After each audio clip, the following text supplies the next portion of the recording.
بسم اللہ الرحمن الرحیم۔ دو تین امپورٹنٹ چیزیں ہیں صبح سے جو آپ کے گوش گزار کر دیتا ہوں۔ سب سے پہلے تو آج وزیر اعظم پاکستان گواہ کی حیثیت سے خواجہ آصف کے خلاف اپنے مقدمے میں آج اپیئر ہوئے، اور جو نیا نظام اب کریٹ کیا ہے اسلام آباد میں منسٹری آف لاء نے، جس کے تحت اب آپ جو وٹنسز ہیں، جو گواہان ہیں، وہ پیش ہو سکتے ہیں ویڈیو کانفرنس کے ذریعے اپنے مقدمات میں۔ اس کا بھی عملی طور پہ آغاز ہو گیا، اور آج وزیر اعظم پاکستان جو ہیں وہ اپنے کیس میں بطور گواہ جو ہے وہ یہاں پہ آج اپیئر ہوئے ہیں۔ اور اس میں یہ کیس آپ جو کل بھی میں نے بات کی تھی جسٹس وجیہ الدین احمد کے معاملے کو لے کے، اسی طرح کا ایک جو کیس ہے، یہ خواجہ آصف نے شوکت خانم ہاسپٹل کے اوپر الزام لگائے 2012 میں، جس میں کہا گیا ہے کہ جو چیریٹی کا پیسہ ہے وہ مس یوز جو ہے وہ ہوا ہے چیریٹی کا، جس کی وجہ سے یہ مقدمہ جو ہے وہ فائل ہوا۔ اور آپ اندازہ لگا لیں کہ 2012 کا مقدمہ ہے، وہ ابھی تک اس کا فیصلہ جو ہے وہ نہیں ہو سکا۔ اور یہ جو کیس ہے اس کی بڑی اہمیت ہے۔ میں سمجھتا ہوں کہ ایک طرف شوکت خانم جو ہے وہ 70 ارب روپیہ ہر سال خرچ کرتا ہے چیریٹی کے اوپر، لوگوں کے، غریب لوگوں کے علاج کے اوپر، اور اس کو اس طرح کے لوگوں نے جب اس کو متنازع کرتے ہیں تو اس سے ایک جو نہ صرف یہ کہ وہ ادارہ بدنام ہوتا ہے، پھر پاکستان میں چیریٹی کا کام کون کرے گا اگر آپ اس طرح سے الزامات لگائیں اور اس کو پھر ثابت بھی نہ کر پائیں۔ سو آج وزیر اعظم صاحب جو ہیں وہ اس میں اپیئر ہوئے ہیں، اور یہ بڑا امپورٹنٹ کیس ہے، اور مجھے امید ہے کہ اب اس کیس کا فیصلہ ہوگا، اور ہمیشہ کی طرح ایک بار پھر خواجہ آصف جھوٹے ثابت ہوں گے۔ زندگی میں انہوں نے کبھی سچ نہیں بولا، اور اس طرح کے مقدمات میں انشاءاللہ ایک دفعہ پھر ان کا منہ کالا ہوگا، تو اس سے پاکستان کا لیگل سسٹم جو ہے اس سے بہتری آئے گی۔ دوسرا جو امپورٹنٹ ہے وہ پنجاب کی کمیٹی کا یہاں پہ آج اجلاس ہوا ہے۔ پنجاب کی کمیٹی اجلاس میں ایک تو جو خانے بال میں کل الیکشن ہوا ہے اس کے اوپر وزیر اعظم نے جو پی ٹی آئی کا جو ہمارا الیکشن ہے اس پہ عدم اعتماد کا اظہار کیا ہے، اور ہم سمجھتے ہیں کہ جس طریقے سے اس میں جو خامیاں ہیں ان کے اوپر پورا ہونا ضروری ہے، اور دوبارہ ایک بار پھر انتخابات کے اندر جس طرح سے پیسے چلنے کی باتیں آئی ہیں، جس طریقے سے ہارس ٹریڈنگ کی باتیں آئی ہیں، وہ بڑی انفارچونیٹ ہے، اور ہم سمجھتے ہیں کہ الیکشن کمیشن کو اس بارے میں اقدامات کرنے چاہیے تاکہ یہ جو تاثر ہے الیکشنوں میں ہارس ٹریڈنگ کا، وہ اس کا جو ہے وہ خاتمہ ہو سکے۔ اس کے علاوہ پنجاب میں جو آنے والے بلدیاتی انتخابات ہیں ان کے اوپر بہت تفصیل سے بات چیت ہوئی ہے، اور اب انشاءاللہ یہ پنجاب میں ایک جو کمیٹی ہے وہ ہر جمعے کو ملے گی، اور پنجاب میں جو بلدیاتی ہمارے جو اسپیشلی جو ڈسٹرکٹ میئرز کے کینڈیڈیٹس ہیں ان کو فائنلائز کرنے کے لیے ایک ہائی پاورڈ کمیٹی جو ہے وہ قائم کی گئی ہے، اور وہ اس کے بارے میں اپنے اجلاس جو ہے وہ کرے گی۔ اس کے بعد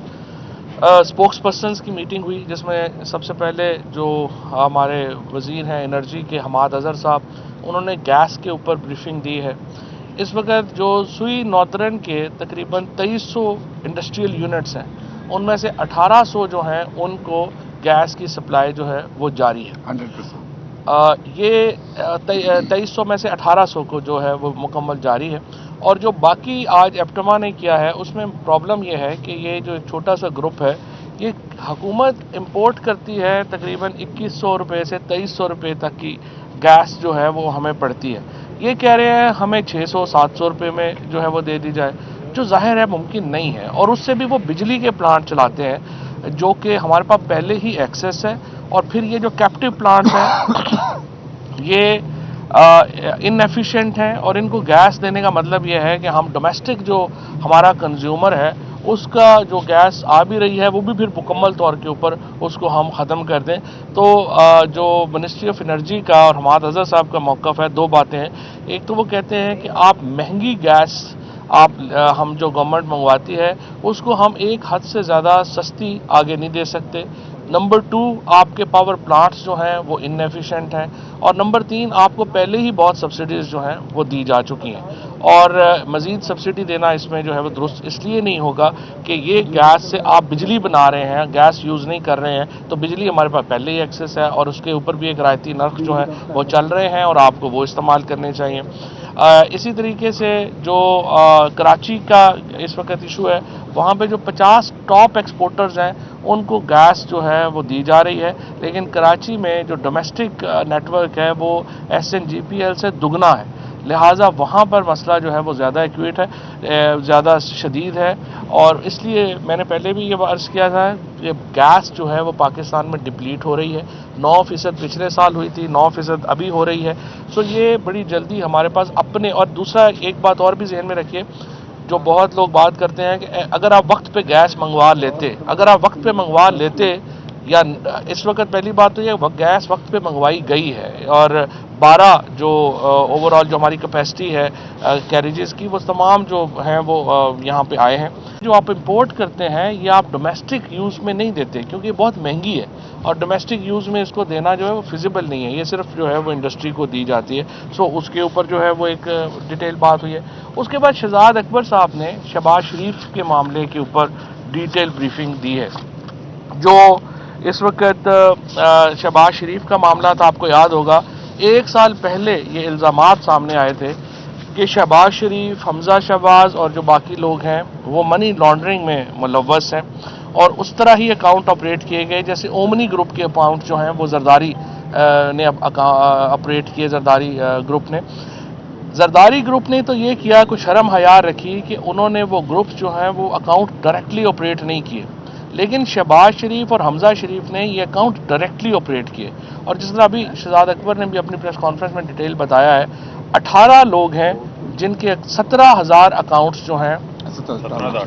17,000 جو ٹرانزیکشنز ہیں ان میں سے ایک ٹرانزیکشن جو ہے اس کو دیکھا گیا، اور 16 ارب روپیہ صرف یہ ایک فیکٹری ہے جس نے منی لانڈرنگ کی ہے، شہباز شریف صاحب کی اور ان کی فیملی کی، اور یہ وہ ہے جس کا ہمیں اب ایگزیکٹلی پتہ چل گیا ہے۔ اس کے علاوہ جو انہوں نے باقاعدہ باقی پیسہ باہر بھیجا ہے، یہ ٹپ آف دا آئس برگ ہے شہباز شریف کے کیس میں، جو کہ ہمیں پتہ چلی ہے۔ اب معاملہ عدالت میں ہے، اور ہمیں توقع دوبارہ عدالت سے یہی ہے کہ ڈے ٹو ڈے ہیئرنگ ہونی چاہیے، ہم اس میں کچھ اور نہیں مانگ رہے، ہم صرف چاہتے ہیں کہ جو شہباز شریف اور حمزہ شہباز کے اوپر جو، اور میڈیا سے بھی میں یہ کہوں گا، آپ کو حکومت کی بات پہ بھی یقین کرنے کی ضرورت نہیں ہے، آپ کو شہباز شریف اور حمزہ کی بات پہ بھی بات کرنے کی ضرورت نہیں ہے، آپ خود اپنی ٹیمیں بھیجیں، جو ایویڈنس جو شہباز شریف اور حمزہ شہباز اور باقیوں کے خلاف ہے اس کو اینالائز کرے اور لوگوں کے سامنے رکھے کہ یہ شہادتیں جو ہیں وہ ہیں کیا، اور اس کے مطابق جو ہے لوگوں کی ایک اوپینین جو ہے اس کے مطابق بنے، اور انشاءاللہ تعالی اس کے یہ جو اگر ڈے ٹو ڈے ہیئرنگ ہوگی تو آپ دیکھیں گے کہ نواز شریف کے بعد شہباز شریف بھی سزا سے قطعی طور کے اوپر نہیں بچ سکیں گے، صرف ایک ہی چانس ہے کہ آپ کی ہیئرنگ نہ ہو، اور جس کے لیے وہ پوری جو ہے وہ کوشش کریں گے۔